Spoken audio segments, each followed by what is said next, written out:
If you've followed Jill and Derick's story, you know that there have been difficulties along the way in public life and otherwise. We want to discuss what really they would categorize as one of the most difficult seasons of their life.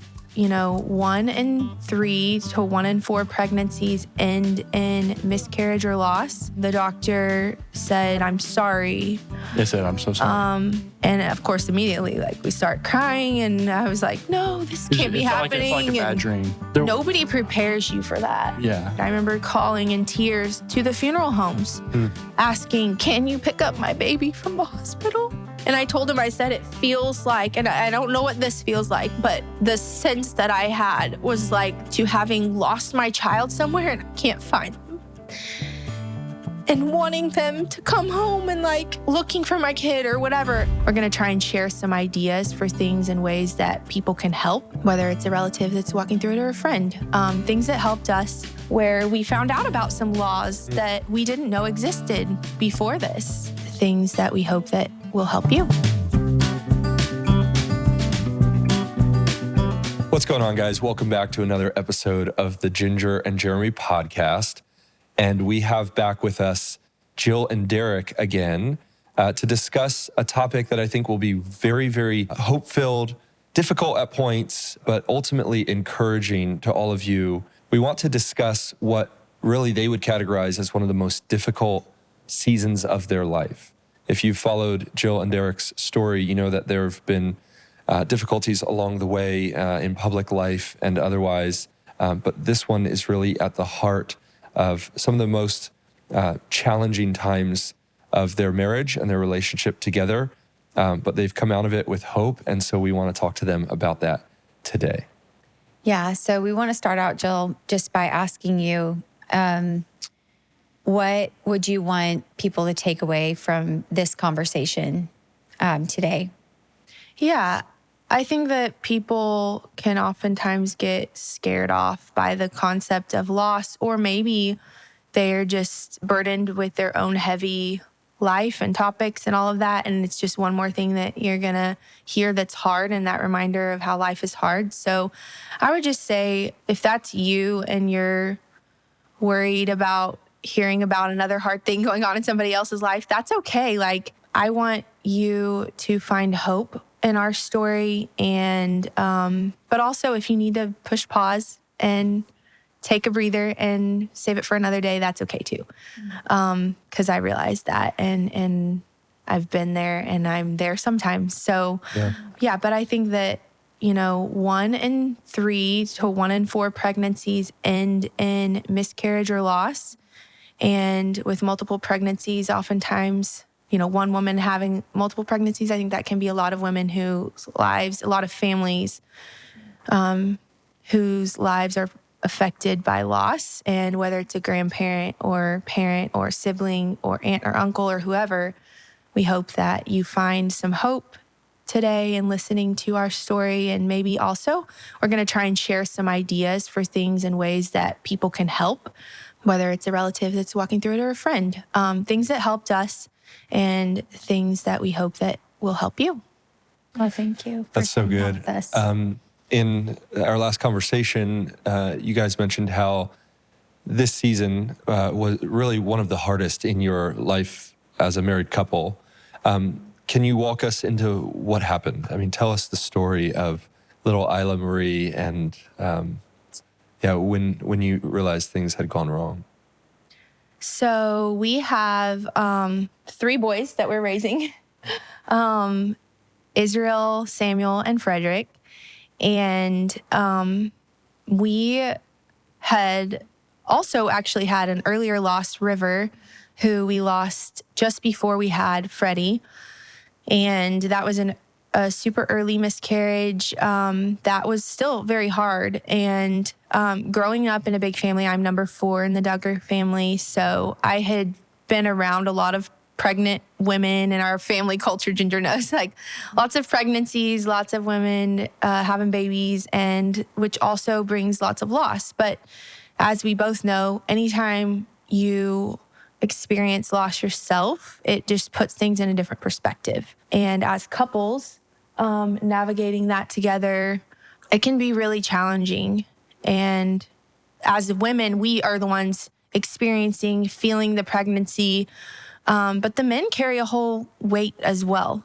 Yeah. It's their baby too. And I know, like we talked about in our previous episode, I get really sick in my pregnancy, where Derick really does have to step up a lot to the plate. And so, I mean, we have our weekend shopping trip, so I would just let each boy pick out a frozen. he was taking the boys on the weekend in the middle of, so he's a practicing attorney, and he would be prosecuting crime all week, driving forever and a half away to do this and come home at night, put the kids to bed. I would be in my whole first trimester and partly into my second, I get really sick. So I'm like pretty much laid up in bed. I cannot tolerate smells. I can't go out. Like the thought of it's just going to make me vomit, or at least feel like I'm going to. And well, I was trying to compliment you by saying they didn't eat the same way once she was sick, because I let them pick out whatever they wanted to in their frozen So he food. was like, it was dad rules the roost here. Dad That's gets dangerous. the kids are like fending for themselves with food. Oh, yeah. He was trying to make sure at least that everybody had vegetables and food to eat. So he would do his weekend shopping trip. He would take the boys to swim lessons. Oftentimes his mom would meet him at swim class. In my first trimester, I would stay home because I couldn't even, I get motion sick anyway. So like in pregnancy, if I get in a car to go anywhere, I'm going to like lose it. I couldn't even feed Freddie the right way one weekend. What happened? And he didn't, I forgot to tell him how many squeeze pouches Freddie needed. Freddie wanted the blueberries in the shopping cart. He didn't know because I was usually the one covering that. You know, it's not that he doesn't know how to, it's just like we have our things and we're in our system. And when that gets off, it was a learning curve. He was screaming. He wanted to eat all the things in the cart. Me. And I told him he can't eat the things in the cart yet. We haven't cooked them. But he's screaming and nothing's And I was like, working. he eats like 4 squeeze pouches, babe, or 3, whatever it was. And he was like, oh, I thought he ate 2 before he left. I was like, I no, thought he ate just just swam. milk. I was like, he was just nursing. he just swam. Like he needs anyway, it was this whole thing. So anyway, all of that to say, I was nursed before he left. I was pregnant. Like he's hungry. Yeah. I was like, I felt home. terrible. It was the first couple of weeks. He was trying to take all 3 of them. Wow, that's crazy. But An hour away to swim. Sorry, I don't mean to keep stepping on your words, but I felt terrible because I tried what she recommended and he ate like 8 of them. Sucked it down, whatever it was. He was really hungry. It's like I thought he was like in pain or something. You did good. He was just starving. He was fine after that. But anyway, all of that to say, we, the first trimester of, like 2023, the end of 2023, found out we were pregnant. You were pregnant. Yeah. Well, yeah, I was pregnant. We were going to have a baby. This was kind of going to be, in our minds, we were thinking, okay, we're going to tie a bow on it. I've had if you've read our book, Counting the Cost, like you would have known some of our, there it is. Not advertisement for it. Yeah. We talked about some of our other pregnancies where I've had some pretty rough goes with pregnancy. I had, we talked about our second child, how I actually experienced a uterine rupture, which is insane anyway, it's a whole thing. So I was under the impression that you wouldn't be able to have children after that. Yeah. So that's also, something that's like uncommon to be able to have children after that. I had to go to like preconception counseling, all of that to even see if we could. We ended up being able to. We had Freddie. I mean, we knew we could. We just didn't know whether we should. Safety. Well, that too. We didn't know that we could because for 2 years we couldn't get pregnant even because all the things. And kind of once we did, we miscarried. And then we got pregnant with Freddie. We carried him. It was obviously a very high risk pregnancy. Kind of thought, okay, maybe we're done. I don't know. We prayed about it, talked, got counsel. Our doctor was kind of like, well, if you want to try again, his pregnancy went okay, pretty good. My recovery from that C-section was actually the best that I had. I didn't have a labor. It was scheduled C-section. Well, it was supposed to be scheduled. It went a little early. Anyway, all that to say, we felt like we'll try, one more time if this is, and maybe this will be the end for us. We'll have 4, we'll have the 2 older kids and then we have a 5-year gap and then we'll have the 2 littles. We want to take a break for this episode to tell you about Every Plate. We are in that stage of life where we've got some picky kids and busy schedules, and Every Plate has really simplified that because shipped right to your door, the ingredients for delicious meals that provide variety, and the kids love them every time. Yeah, and they have pre-portioned ingredients, and so it's just less mess, less stress, and these meals can be made, most of them in 30 minutes or less, which is my type of meal. Yeah, and keyword affordable. Check this out. If you go to Every Plate, you'll get $2.99 per meal in your first box, plus 10% off for a month. And these are healthy, delicious meals. Go to everyplate.com/podcast. Use code GINGER299 to claim your offer. That's code GINGER299 at everyplate.com/podcast. Get $2.99 per meal. You're not getting a meal for that cheap anywhere, not one this healthy and this delicious. So ditch the dinner time dilemmas with Every Plate. We want to take a break from this episode to tell you about Article. Look, I'm living proof. I'm sitting on it. One thing I want to mention about Article is when you buy like cheap, low quality furniture, you feel it immediately. It's light. You sit in it. Article comes meticulously packaged. It's real wood. I mean, you sit down in this leather chair and you immediately go, oh, this is the real deal. Oh, yeah. It is so quality. A lot of my siblings got it. And let me just tell you, if they bought couches and chairs from Article, any furniture that can survive multiple kids using it, climbing on it, is going to be quality made. And it has lasted for all my family. Yeah, you'll have it for years. Yeah. So you can't go wrong with Article furniture. And here's the thing. Article is now offering our listeners $50 off a purchase of $100 or more. So that's a great deal. To claim, visit article.com/ginger, and the discount will be automatically applied at checkout. That's article.com/ginger for $50 off your purchase of $100 or more. What a great way to get started with some really quality furniture. Now back to the episode.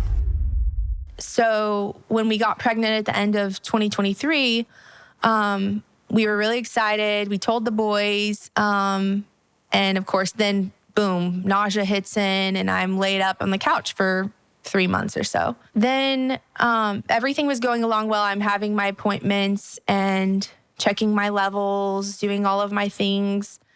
And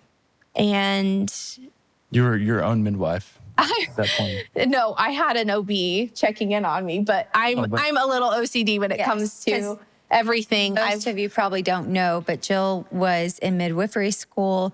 So you're I became a licensed midwife. Yes. And I'm not practicing. Your license is still. I kept my license inactive. Like I kept it there for years, actually until this year.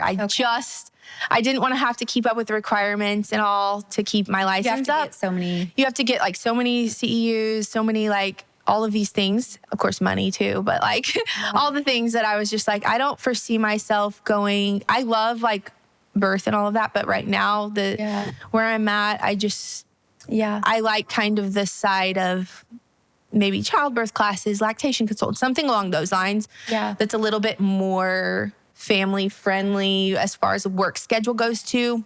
We don't have a lot of birth centers, things like that here. So anyway, I'm not like saying no to that, but I just for the season. Right now, I'm just like, pushing pause on that. So, but all of that to say, I'm very like overly concerned about pregnancy and myself and my body and making sure that people that I love and care for are taken care of, including my own baby. So I was monitoring things at home and everything looked like all was good. We had our appointments regularly scheduled. And I just made it into the second trimester and we were looking forward to finding out the gender and all of those things right around the corner, and ended up having like a few weird symptoms that just made us uncomfortable and had some spotting. And we had just dropped off the kids at their church program. And just a few different symptoms came into play. Like there were like about 3 different things that, without going into too much detail, that made me very uneasy. But I kept reassuring myself. I was like, no, I think I felt the baby move. Like, like you don't want to just tell yourself the worst, because that can also not be healthy. But I mean, for that day, it was Wednesday night. Our kids were already at church. We went to the ER and got the bad news. Like we knew that's. I feel like both of us kind of knew that that was a possibility. And once we saw the symptoms, not just like no. Once we saw the symptoms, like once a few things happened that we didn't have much time, and that's whenever Jill and I were talking a lot from work and home about like what we should do, because time is short with something like that.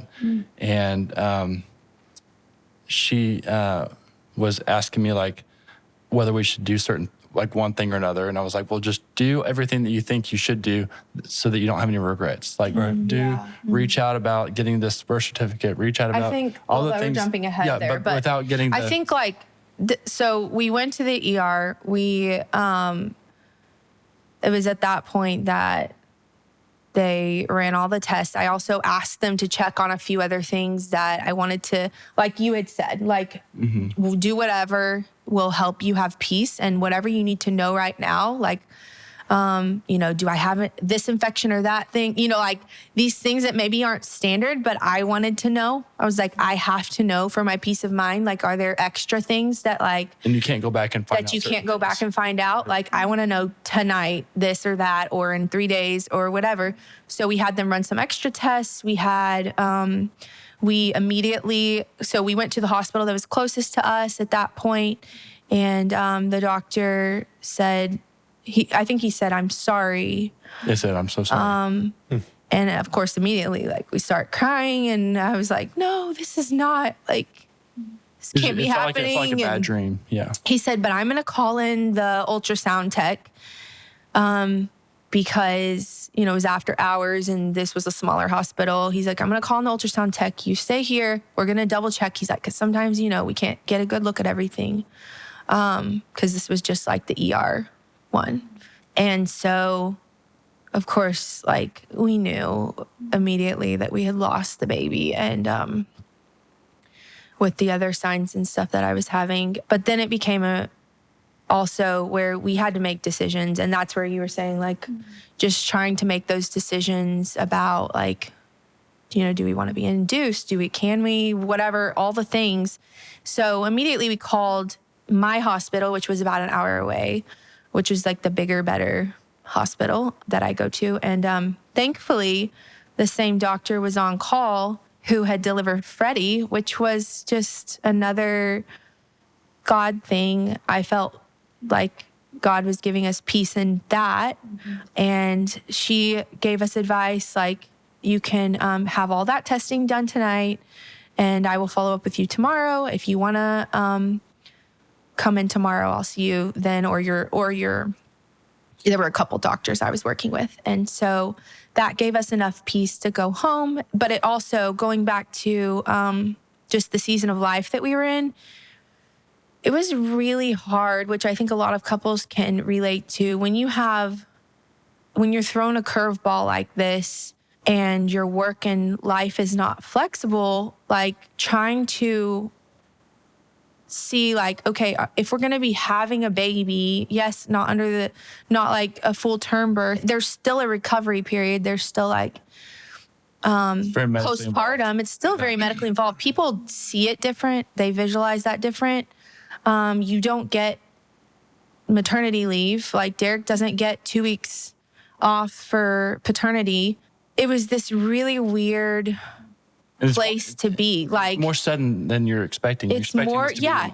It's not like you called in. This is trial season for him. Yeah. He can't just take off. Like, if he does, then somebody else has to cover for him, and they're already maxed out. So, like, we are trying to make these decisions. Like, these are the things that couples, it's not only the loss itself, but these are the things that put strain on marriage when you're facing decisions like this, that are in addition to, like, just, we lost our baby. Like, these are the things that add to that. Like, oh, do we decide to be induced and pick the day? Can we do that? What are the evaluations that go into that? Like, how long is this going to take if we do the induction, do blah, blah, blah. All the things there's so many decisions, and then you got to recover, and who's going to watch the kids, and who's going to help you? Is he going to take off to come home? Are you going to have a funeral? That's another day off work. Like all of those things that you're like, why? Then you feel guilty thinking these things. Thankfully we'd been married long enough that like we could talk through some of this. And yeah, it got heated at times because I'm like, this is so important to me. We want to take a break from this episode to tell you about Cozy Earth. How do you show yourself a little extra love as winter is winding down, but it's still chilly outside and at night? Get yourself some Cozy Earth, whether it's the bamboo pajama set, whether it's the bubble cuddle blanket, whether Bamboo it's a sheet pair set. of slippers. I have my slippers on. I've been living in these, running around the house all morning, and they're so comfortable and cozy. You're not going to go wrong with Cozy Earth. We love it, and we live in it. Yeah, their sheet sets are incredible. They also have a 100-night free trial where you can try out the sheets for 100 nights. If you don't like them, you can return them, but we know you're not going to return them at the end of that 100 nights because they are so soft. Everybody who uses our guest bed, they always want to know where our sheets are from. So if you're a longtime listener of the episode, or if you've just been listening for a few episodes, you probably already know what to do. Go to cozyearth.com, use code GINGER, that's JINGER, for up to 20% off site-wide. Now back to the episode. Thank God we had like family close by and church family who were able to step in, and like our pastor's wife and our small group who stepped in and like, I mean, if it weren't for our church family, I don't know that we would have made it through. And that was something that I knew I had experience with before we got married, because I don't think I would have made it through without my church family when my dad passed away. Because I think you have to be proactive. That's the thing too, is like proactive in the way that life will throw you curveballs. Life will give you a run for your money. And you have to be proactive in building your community before you're met with intensity and hard situations, because it will come inevitably. And that's not to be pessimistic. That's just to say, like, you will face hardships. Other people will too. And you need community. That's how we are as the body of Christ. Like when Derick lost his dad, like, thank God he already had his community, because it would have been so much harder if he already hadn't gotten plugged in his first semester of college, if he didn't have a church family, and then he's trying to reach out in the middle of that, weeks into school or whatever. Like life's not going to stop, and you can't wait until a tragedy happens to decide to build up a false sense of community, because you're not going to get that. So it was then that our small group set up a meal train, which I highly recommend if you know anyone who is going through loss or anything. It was my sisters that set up the meal train, but our small group came. That's what it was. Sorry, not to give credit. My sisters were amazing, like stepping in, even from afar. Ginger sending me things and just loving on us in those ways. So, like we had a big care package at work. I got back. Yeah, your friends at work. A big old basket of snacks and goodies. Practical things like that, ways to show love to people. Yeah.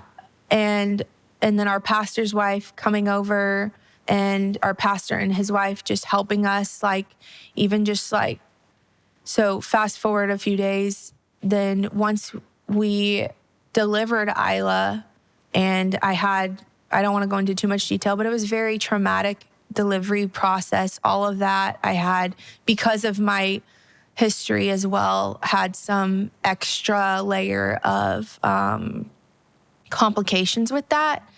And so on top of the loss, on top of just grieving as a couple and as a family, like trying to navigate that. And so when we came home, nobody prepares you for that. Yeah. I was going to say real quick, like on the day that the delivery happened, there were a few things that were like special. They weren't just coincidence, in my opinion. Like oh yes, you should talk about that. Like even the time that she was born, like they gave a range, and I said, well, what about, and I even asked them, I said, if you had to pick a specific minute, what minute would you say is the closest? And I didn't give them any information besides that, because they said it was about this time to this time. And they said, if we had to pick a minute, about 1:40 probably.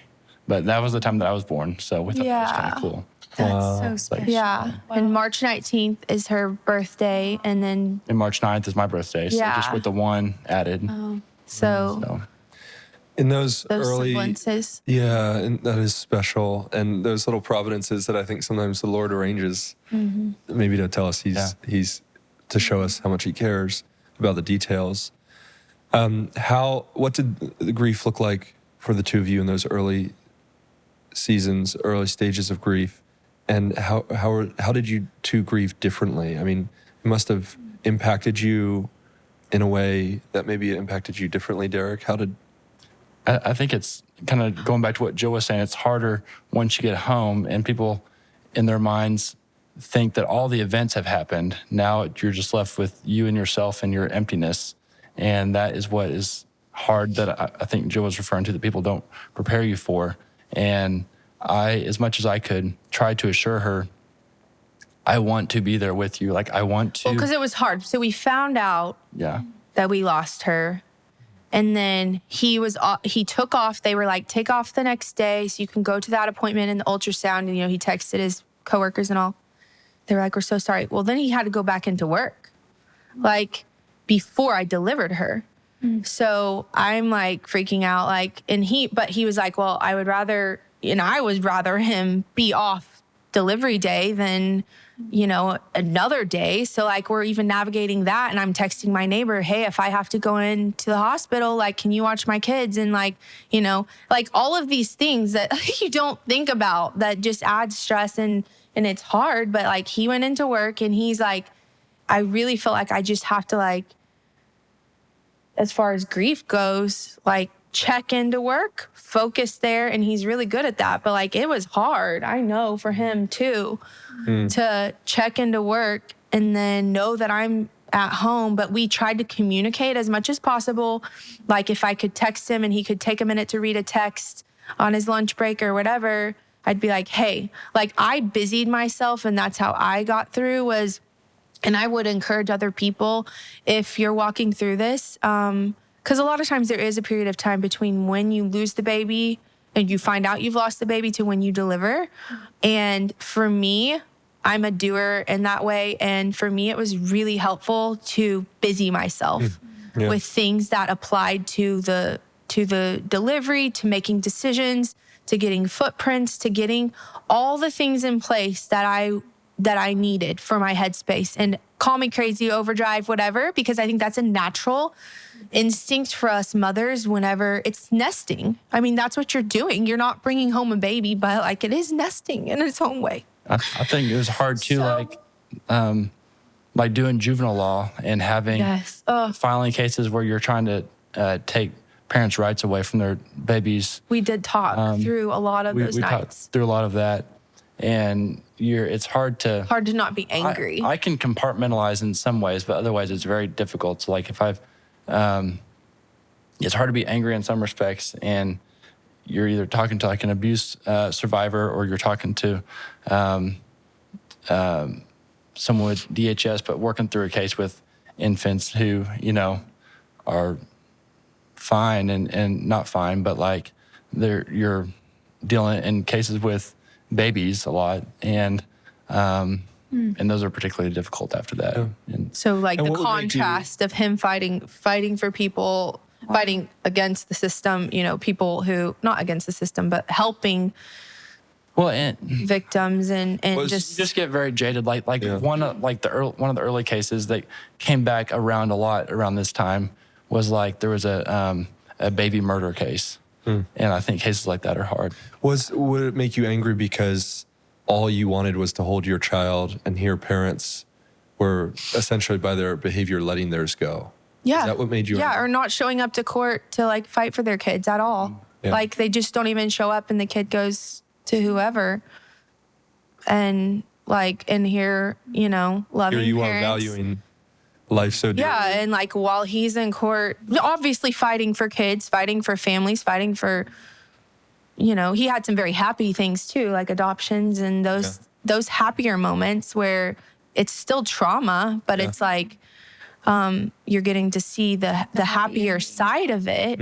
But like, literally at the same time, while he's dealing with that at work, here we are losing our baby, and we wanted the baby, and like life shouldn't depend the value placed on life should not depend on whether the baby's wanted or not. But like the people that don't believe in the sovereignty of God would think there's something messed up here. Like, why is this? And I think that's common. Like, people realize that there's couples who are perfectly, not perfectly, but like well equipped and want a baby. And there are others who don't, and then they have a baby. So so it's just hard. It's just one of those things. You're like, this is hard. This is not easy to walk through at the same time, simultaneously. That was like, you know, he's dealing with this and he's like, it's hard. It sucks. Cause, just seeing that side of it as we're walking through this. So we had the delivery, we came home from the hospital, and that's what I was saying, like, nobody prepares you for that, coming home with empty arms. And we did eventually bring her home after we had all the testing done and everything that we wanted done, but to bury her and give her a proper burial. But that coming home with empty arms was just...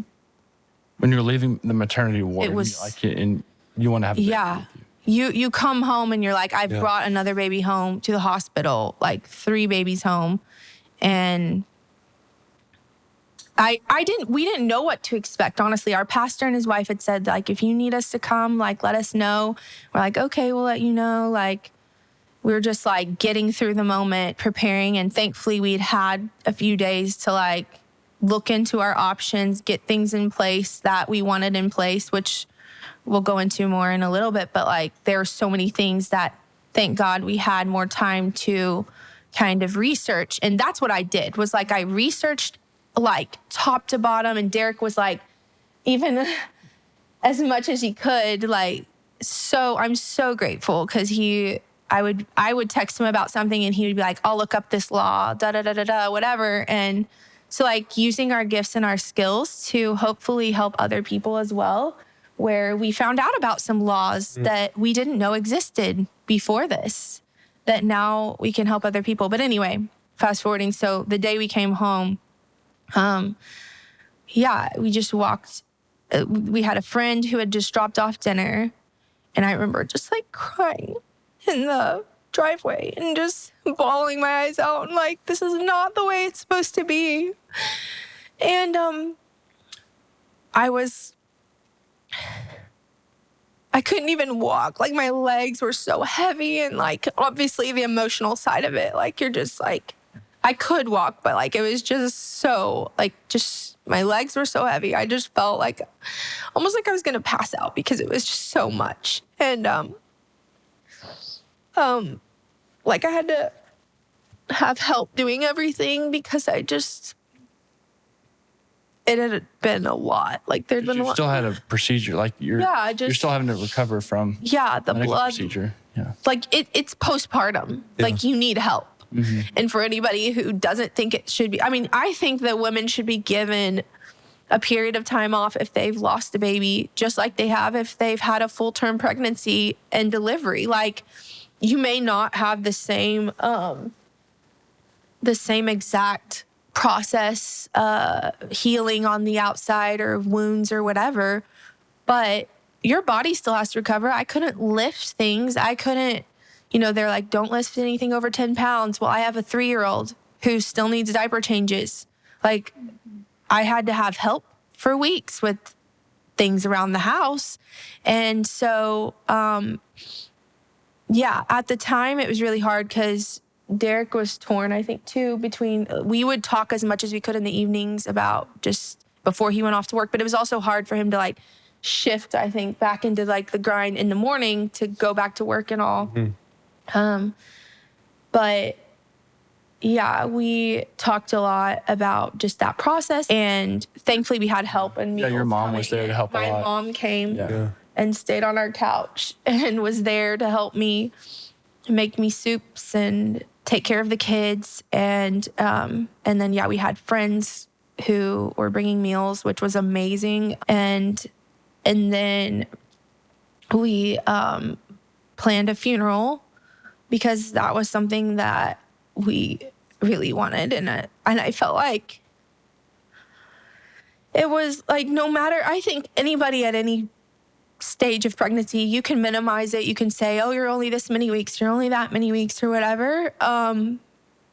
It doesn't matter. Like, whatever you feel like is going to help you remember your baby and remember their life in a significant way. Obviously, at some point in the pregnancy, there's like mandated state laws that you have to, but like bury the baby a certain way or whatever. But like, it was really helpful for us and for me that we do as much of the grieving in a tangible way as possible. So, and I had seen my mom grieve. I had seen my sisters grieve losses. I had seen other people. So I was able to like incorporate some of those experiences and thankfully have more knowledge and more resources at my fingertips because of that. So I reached out to my friends, everybody from a nurse friend at the hospital who was there to help me, which was amazing. I'm so thankful for her. She made my experience so much better than it would have been otherwise under the circumstances. And to my friend who makes baby Liettes, Holy Sews. That's an organization that makes little baby wraps and clothing, and you can get one to keep for the keepsake box and then one to bury the baby with or to hold the baby. Oh, wow. Because when you have a baby that's born kind of in that window of second trimester where the baby's really small, or even late first trimester, the baby's really small, but not quite big enough for baby doll clothing or regular clothing, then you can, like, a lot of times, like, hospitals may or may not have, like, a blanket or some little special something, but this set is called Holy Sews, and it's a volunteer group of ladies, oftentimes in Catholic churches, who make these special size clothing that fits the baby so you can have something to hold the baby in off, and like a little hat and stuff, things that just because their skin is also very fragile. So they think of everything, like the details. It's just so sweet. So things like that, I was able to like reach out to people. She went above and beyond. She monogrammed our little blanket, and then the hospital had things like poppy plates, and my friend had like a little box she gave us, and then books. That was another way that I processed.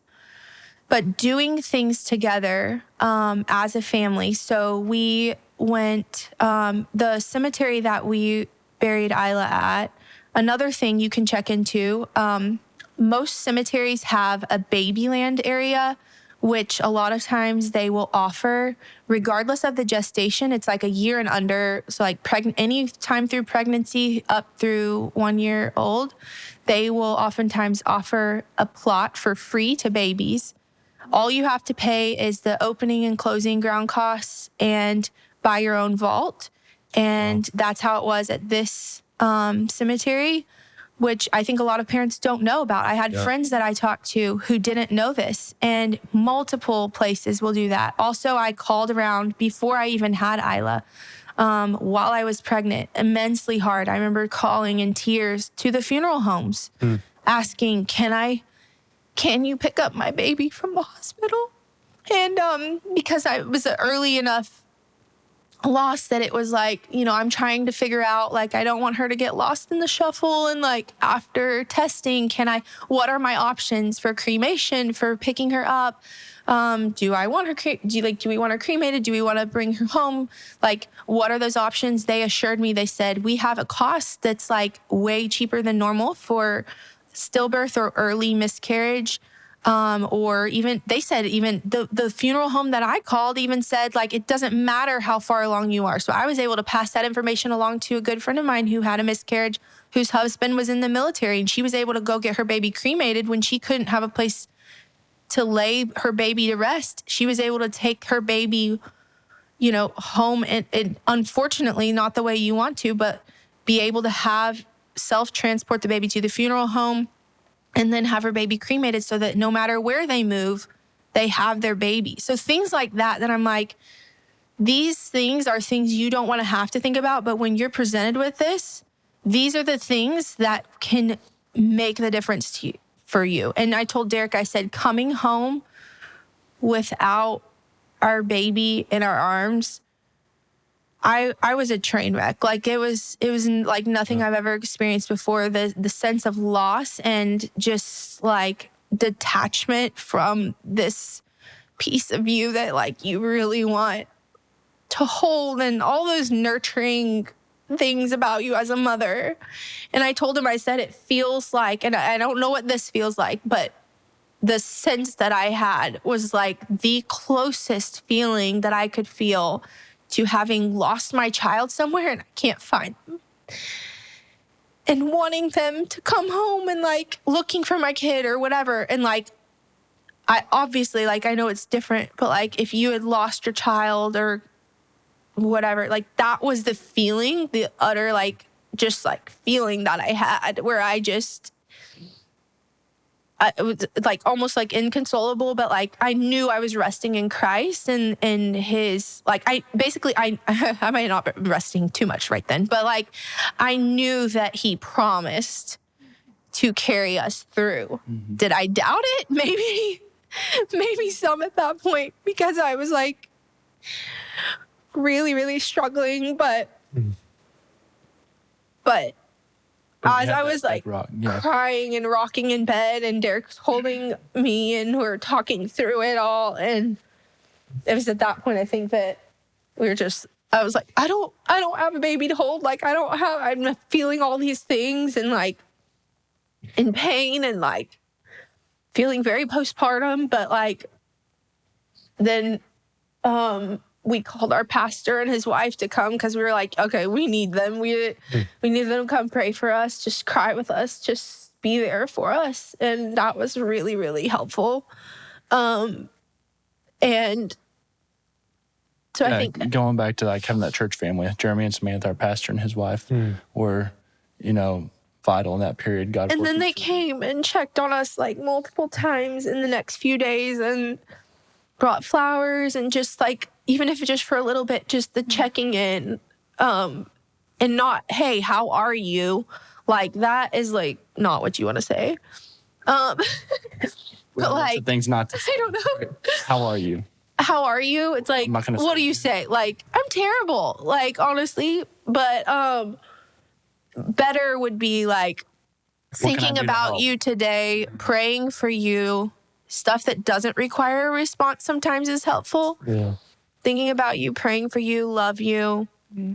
Hey, can I drop off something at your doorstep? Or can I, would it be helpful if I do X, Y, Z? Can I...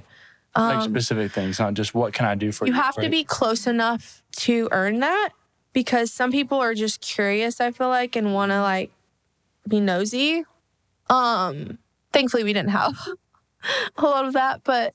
We had someone after River literally just said, I clean houses. Can I come over and clean your house? Yeah. Like I had a friend. So like things like that are tangible. And then anything that can be done by somebody else can be really helpful. So sometimes it was helpful to have somebody watching our kids at our house so that I could still feel like I was close enough to be mom if I needed to. Yeah.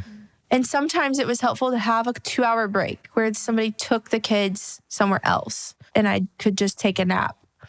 But yeah, it was also really for me personally, and everybody grieves differently. And that's something that's important to understand, is like how you grieve may not be how the next person grieves. But for me, and our experience, for me, it was easier for me to busy myself with things that applied to Isla, because really it was like the last bit of parenting that we would get to do.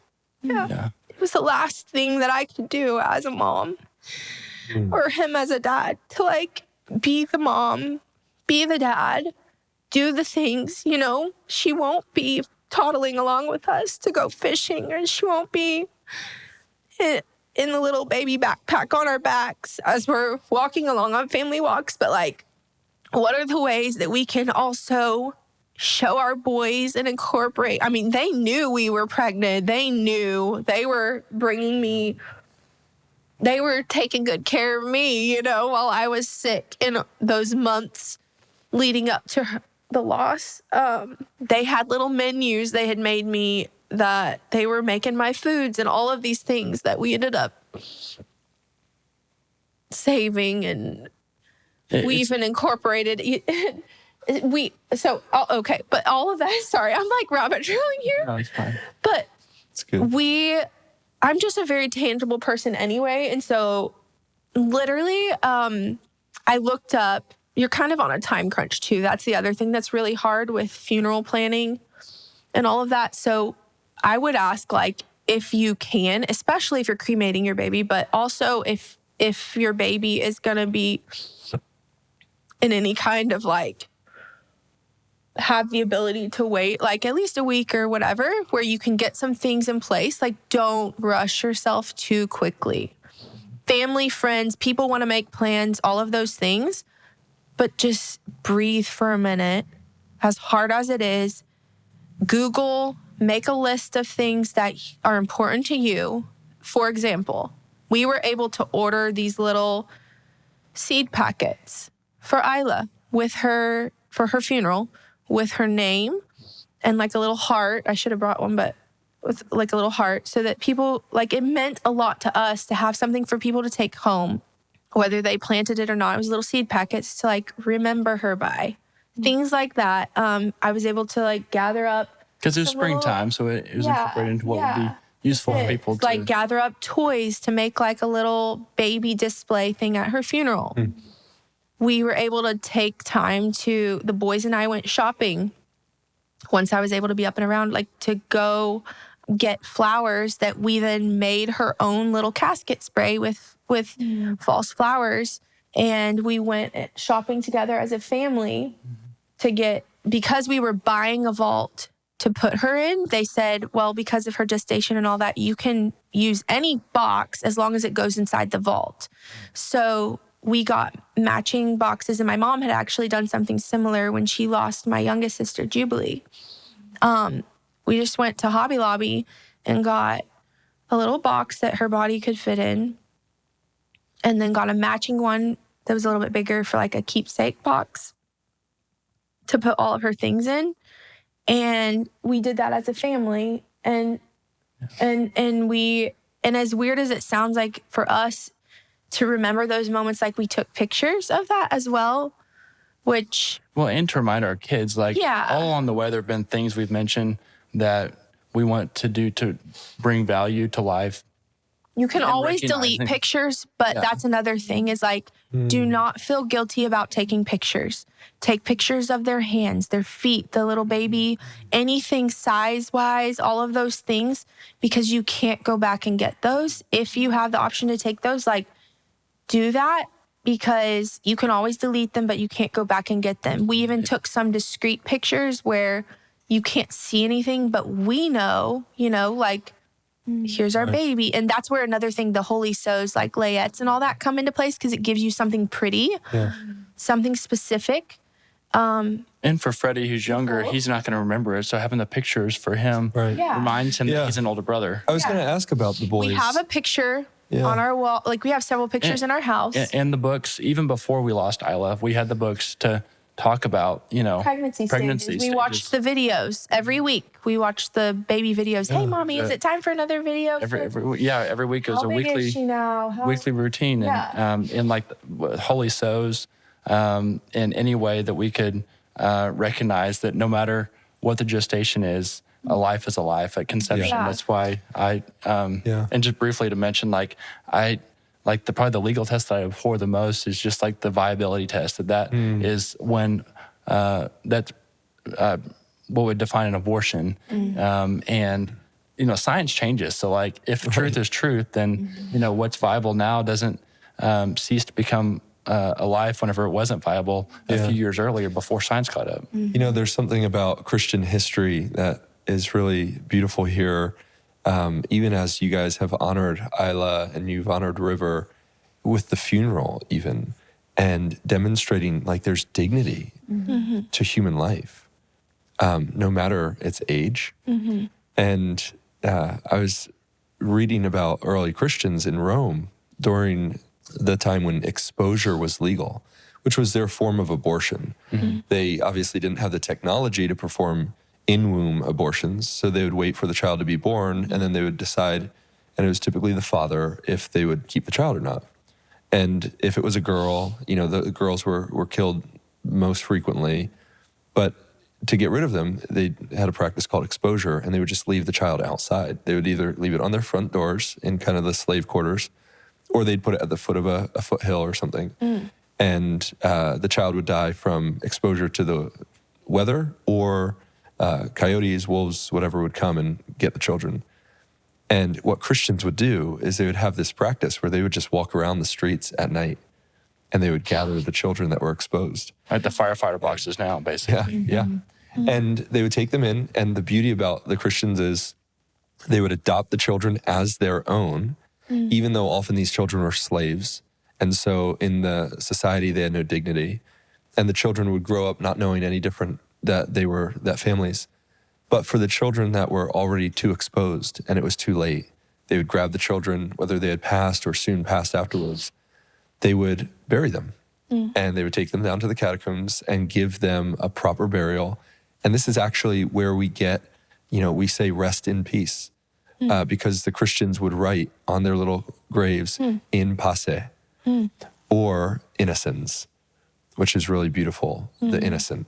And so the Christians, it's always been our history to give dignity to human life, even life that society or, society will blame science. It has nothing to do with science. People, the abortion argument has changed. They used to say, well, it's not a child. And then we gain technology to understand it is. And they go, well, it's the woman's right. They have to change their argument because science obviously verifies it's human life. But Christians have always been about dignifying. Well, and you touched on something interesting there, because it's the church that has stepped into the role and now needs to continue to step into the role that the government tries to step into. Right. And if the church would be the church, there'd be a lot less need for a lot of the arguments that are going on, or government to have to do something that was really meant to be done by the church. But it's just incredible to see you guys, your response to honor and dignify. That's the Christian response. And I wonder, there's so many questions and thoughts as you've shared, Jill, so powerfully. I want to know, how did the boys respond to all of this when they attended the funeral, when they processed this? They're young, but what was their response? Yeah, I think our kids definitely, like I said, knew that that I was expecting the baby and had been very involved in the process, listening to the heartbeat, all of those things along the way. So trying to explain to them in their own way. And I love the book, I Will Carry You by Angie Smith. There's a song by the same name. But she shared some really, really good practical ways that she talked to her kids when she was pregnant and losing their daughter, and working through that. She had great ways. So I stole some ideas from that, but also just kind of as we had conversations, we told our kids, we sat them down and told them that Isla had died. We feel like it's very, very important that we use normal, regular terms for things for a multitude of reasons, but we wanted to specifically say our baby had died and not say fluffy words, went to be with Jesus, whatever. I think also our experiences, like someone close to Derick had lost a parent at a very young age, around 2 years old. And later on, speaking about that experience, 2 or 3, later on, speaking about that experience, was confused because family members back then had sent this child away and just told the child, after being with a stay-at-home mom and the mother had died, they said, mommy went to be with Jesus. Well, he's like mad. Who's this Jesus that's taking my mommy? Why is mommy not coming back to me? All of this. So we feel like it's very important that we use clear language. As hard as it is as parents, it's often easier for kids to understand. But also couple that with saying but the baby was very sick. The baby was very and we had to emphasize very, very sick, not with a sickness like we have, but something that caused the baby to die. That now when someone or something dies, we must bury the baby or bury, an animal or whatever the thing that we're talking about. But anyway, in this situation, we told our children, especially our little one who doesn't quite get everything, we said, Mommy, remember how Mommy had the baby in her tummy? And even for a while afterwards, they were still, Freddie especially, because he was so little, he would still kiss my belly and Mommy with the baby. And but we said, the baby came out of Mommy's tummy, and the doctor had to, help the baby come out of Mommy's tummy. And then we showed them at the time. So yeah, but we showed them the box, and we said the baby will go, in this box, and then it will go into the ground. We'll bury the baby. So we still, so at that time, I think they asked a lot of questions, and it was interesting to see how different ones processed. And without going into telling their stories too much or into too much detail about our children, because we do try and keep their lives private for their own reasons. But as far as just navigating it as parents from our view and with kids, we knew we wanted to be clear, use clear language. We knew we wanted to communicate that. It was a very real experience that all of us were having. We wanted them to understand it on their own levels, not put our grief on them either. That was another thing we wanted to be careful of, not come comfort Mommy and Papa, in our grief. We are here for you and we're here for each other. But it's not your responsibility as the child to comfort us and be our crutch. But we did want to incorporate them into it. So we let them help in their own ways. We let them pick out the flowers for her casket spray. And do you think this one's a good one or do you think that one? And I FaceTimed Derick at work for one of the times we went that he couldn't be there. When we were going and picking out a few greenery items and different things, we took pictures along the way, and then they each got to pick out some flowers to just help them be a part of it. And then they helped clip the flowers, and then they helped, where should we put these flowers? It kind of just lightens the mood a little bit too. So I was really glad that we could do that. And then the day of, leading up to her burial, and then the day of her burial, a friend of mine had encouraged us. She was like, hey, and I hadn't thought of this, so I was glad that she brought it up. She was like, you can put stuff in the box, with them, bury it with them, other than just a teddy bear or a special whatever. So she said, you can put pictures, you can write notes to them. I was like, that's so great. I had, and when you're in the fog, you're not thinking about it. So we had the boys, for Freddie, it was just I traced his hand and said to Isla, from Freddie, your big brother, because this is his first time being a big brother. Mm-hmm. And so we did that. We wrote little notes and took little pictures. These are places we would have wanted to take you, things we would have wanted to do. And that was what was special about having the bigger box that we got matching from Hobby Lobby was that even though we were burying the smaller one in the vault, that we still had a matching larger one that we could put her layette in.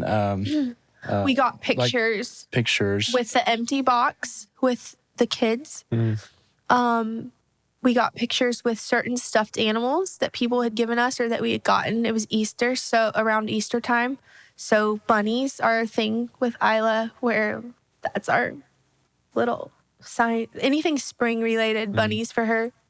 So we got matching ones. We had one with her. And we one, did. So even we would remember our children's church, the boys even, it was really sweet. They had found a bunny at their kids' church that matched one that we had at home. And she was like, you take it, you take it. They were so happy. They came home and they're like, Mommy, we have this bunny that matches. And Miss Lisa said we could have it. And they were so excited. Wow. That's so sweet. So anyway, things like that to incorporate for the kids to be able to be involved on their own level. And everybody had their different ways. Some are a little more stoic about it.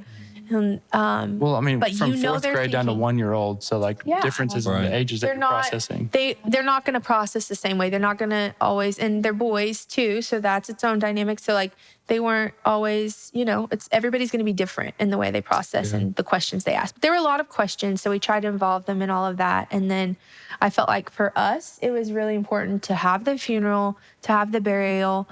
We all gathered around, and each of them got to help, like, put a little bit of soil on top. And now it's a place, like, they saw the process. They saw mommy pregnant. They saw, you know, the start of the burial, you know, and then now we go back to Isla's grave, and they know this is where she is. This is where she's buried. And it's a special place where there's a pond. They can fish. They can fish.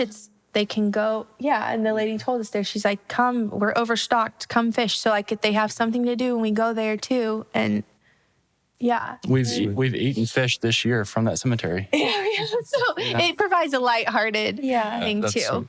Yeah. You're connecting good, sweet memories with the memory of their sister. We are. And so, and we hauled that fish on top of our car the rest of the day before we took it home and ate it. We did. But anyway, and real quick, we had a few other things too that were really helpful that we found out about in our time of research. From the time that we found out we lost Isla for a few days there till the time we had her, I poured myself into just figuring out everything, a birth plan, essentially, what we wanted in burial plan, all of these things. That some of it you have to have in place beforehand. So I would highly encourage you, if you have lost a baby, or if you find out that you're going to have to deliver imminent, delivery is imminent, but you have a few days, take those few days to really pour into doing things that'll busy your mind and help you feel like you're doing things to be that parent for the last little bit, if that's the way you choose to grieve.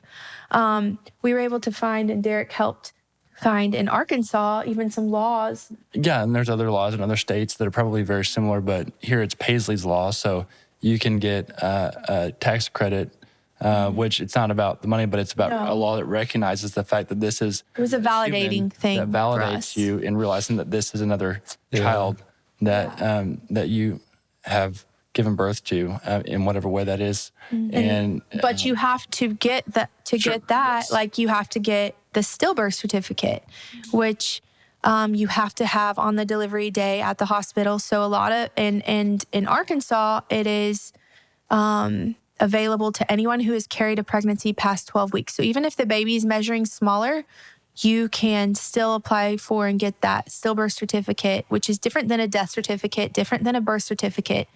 So there were two. There was a birth certificate that resulted in a stillbirth, and then there was a death certificate.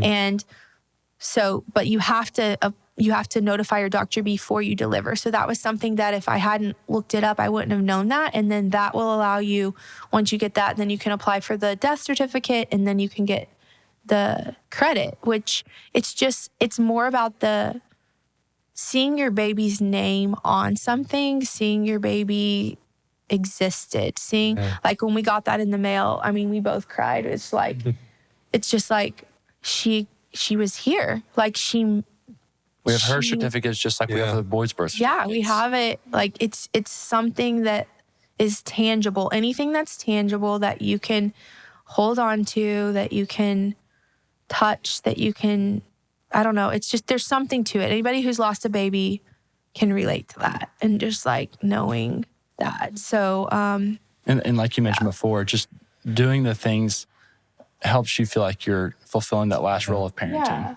for me it did. That's so good.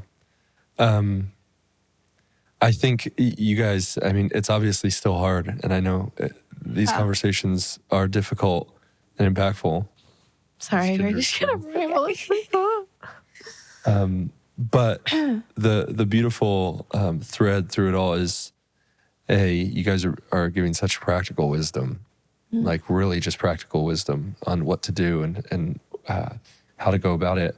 But then to show like there's hope at the end too. And hope doesn't mean it takes away the pain. Hope doesn't mean it erases memories. I think some people want hope to be everything will be okay, nothing ever bad ever happens. And it's like, no. You know, there's the dark night of the soul leads to the joy in the morning, you know, and this world has darkness, but it also has light. And we can have hope amidst the darkness. But even in the midst of loss, something like this, to hear your testimony, it's been good to follow your journey, even intermittently on her anniversary, those things, Jill, as you've shared that on your social media. And I highly recommend those first anniversaries of everything, like due dates, loss dates, burial dates, all of those things. Really part of our reason for transitioning, having those times where we didn't have those times when we went through them the first time to process. Then we had them the second time. Yeah. So this year, like for Derick with work, he like we had mentioned in the previous podcast, he transitioned. He didn't completely quit working. Like he works at a law firm, and will be starting teaching at the university near us next year. But looking for those opportunities to process together as a family. And then it's also allowed us, with his job change, it allowed us to be able to get into grief therapy, which was amazing. You can look for like private therapists or like we did this time. We actually did BetterHelp because it worked well for our schedule and all of that. Specifically for grief therapy. So and there are therapists who focus on different areas. So we had a different therapist who focused on put in what you wanted and all of that. Super helpful walking through those anniversaries to have practical ways. She was amazing at saying like, think about this or journal this or leave a notebook on the back of your toilet so you guys can make sure you're communicating well. And you write a note, he can respond to a note as you're thinking about these things. Just jot it down. Things like that just practical ways to process loss and to navigate the secondary issues that come along with loss. Because all the stress and hardship, that's going to be the added picture that leaves you frazzled. I always know I'm going to get to talk to Jill because I'll grab the notebook and social. Derick was here. But anyway, sorry. We're just kidding. Going on. Thank you guys so much for taking the time. I know this is not easy to talk about, and you guys have done such a great job just sharing from your heart and in the pain and hardship. Just hopefully people will find hope in Christ and just even what you said, Derick, and God's sovereignty. It's hard to wrestle through those things, and it is a wrestling. And read the Psalms. Those are the things that David lost a child. Those are the things that we've come back to where when you don't have the words, turn on your music, like have God's word, because it's hard to focus. When you're in the middle of crazy, it's really, really hard to focus your mind when you're grieving. So read the same verse just over and over, and that can be it for the day. Like your wrist. Write it on your wrist. Write the verses on your wrist. Stick sticky notes all over your kitchen cabinets, wherever you're going to be, the car, wherever, and put those Bible verses that you can just cling to, even if you're not feeling it. It's not all about the feeling, but just to remind yourself of God's truth, because God says, his word will not return void. And those are the things that the music that you listen to. I have my 2 playlists that I listen to. And now, even when I go back to listen to them, crying in the shower, that's what it reminds me of, just crying in the shower, listening to my music, and then reading the Psalms. That's all I could stomach, really, was like the Psalms, because everything else was too happy and too crazy. Like, whatever. I'm like, Psalms I can do. Like, Lord, save me, I'm dying, all these things. But, like, it's your heart cry. And I think recognizing that it's not meant to be this way. It wasn't normal. Right. Like, ultimately, like, things are going to be better. And it's going to be perfect. And we have to realize that, like, this is just, going to be a dim, blurry obscurity looking back that, we're going to realize in time that, like, God, ultimately fulfilled everything. And but it's okay to not be okay for a season and get help that you need. But it makes that all that to say it makes sense that we're feeling this way. Yeah. We live in a broken world. Yeah, you don't need to feel guilt for feeling broken and feeling that grief. Guys, that's so powerful. That's so helpful. Thank you so much for being open to sharing that. Yeah. I know that's your life and you're opening your life up. And that means a lot. And I know our listeners appreciate that. Even as you come alongside them, I think, Jill, your words will feel like a warm hug to so many, as they're walking through this same pain. So thank you guys. Thanks. We love you guys. And so glad for you guys to be able to sit down and share and bring hope to so many people. Thanks. All right, guys. We will see you next week. We'll be back with another episode. Thanks for tuning in. If you think of it, you can send Jill and Derick a message on their channels thanking them as well. I know that'll mean a lot to them. Grateful for you guys, and we will see you next week.